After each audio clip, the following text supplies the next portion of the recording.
एक बार एक भिखारी अपने जीवन से परेशान हो चुका था, क्योंकि उसे अपने जीवन को चलाने के लिए भीख मांगना पड़ता था। उसे हर एक चीज़ के लिए भीख मांगना पड़ता था। इसी बात को लेकर वह दुखी रहता और दिन भर यही सोचता कि उसके जीवन में बदलाव कैसे आएगा। यह सोचकर वह निराश हो जाता।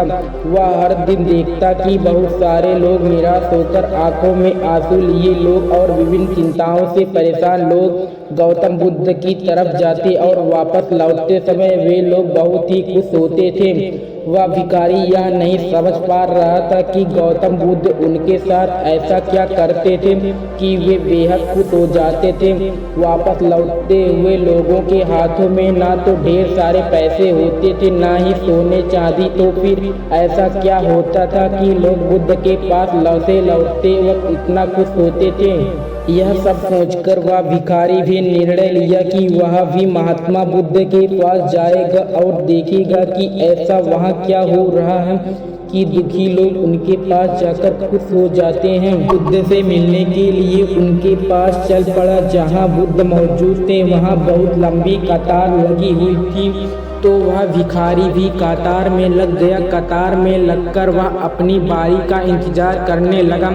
देखते ही देखते उसकी बारी आई और उसने बुद्ध से कहा, बुद्ध मैं बहुत ही गरीब हूँ, मेरे पास कुछ भी नहीं है। मुझे अपना जीवन चलाने के लिए भी दूसरों से भीख मांगनी पड़ती है।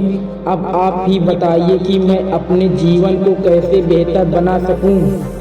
यह सब सुनकर बुद्ध ने कहा, तुम गरीब नहीं हो, तुम्हें ऐसा लगता है क्योंकि आज तक कभी तुमने किसी के लिए कुछ भी नहीं किया, ना ही तुमने कभी किसी को दान किया, ना ही तुमने दूसरों के लिए कुछ किया।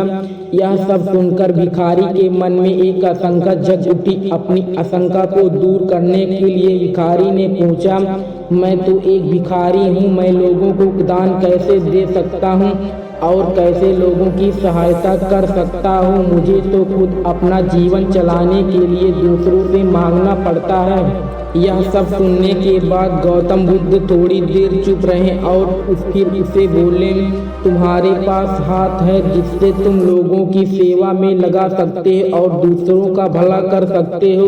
इसके अलावा तुम्हारे पास मुंह है जिससे तुम लोगों से अच्छी अच्छी बातें कर सकते हो और दूसरों का हौसला बढ़ा सकते हो। यह सब करके भी तुम दूसरों की सहायता कर सकते हो। जरूरी नहीं कि दान सिर्फ पैसों से किया जाए। हम चाहे तो हम शिक्षा का भी दान कर सकते हैं, चाहे तो अन्न का भी दान कर सकते हैं।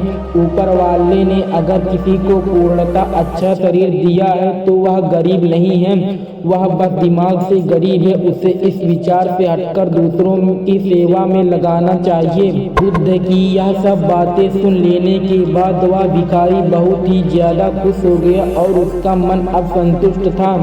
हम सब इस बात की चिंता में समय बर्बाद करते हैं कि हम गरीब हैं, लेकिन कि जब तक हमारा शरीर पूरी तरह से बेहतर है तो हम उसका उपयोग करके आगे बढ़ सकते हैं और खुद के जीवन को बेहतर बना सकते हैं। अगर कोई व्यक्ति सिर्फ अपने गरीबी पर ध्यान दे और उसे बदलने की कोशिश ना करे तो वह मूर्ख है। इसके अलावा हमें इस कहानी से यह भी सीख मिलती है कि दान सिर्फ धन का ही नहीं, शिक्षा, भोजन, अच्छे विचार आदि का भी किया जाना जरूरी है।